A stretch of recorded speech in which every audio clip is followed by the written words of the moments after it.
কোনো সমস্যা আপনাদের পরে কোনো চাপ আসবে না। 50,000 টাকা দিলি সব হিসাব ক্লিয়ার হয়ে যাবে, কোনো চাপ আসবে না, বুঝতে পারিস? তা আমি তো গরিব মানুষ, এত টাকা কিভাবে দেবো?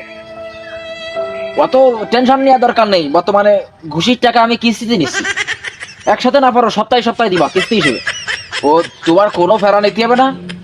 ওই সামনের সপ্তাহের কিস্তিটা দিতে দিতে এই বেজাল শেষ হয়ে যাবে, তারপরে আস্তে আস্তে আমার কিস্তিটা পরিশোধ করে দিয়া না।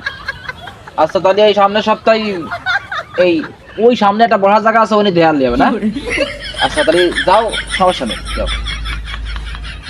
আচ্ছা যাও, 3 4 5 6।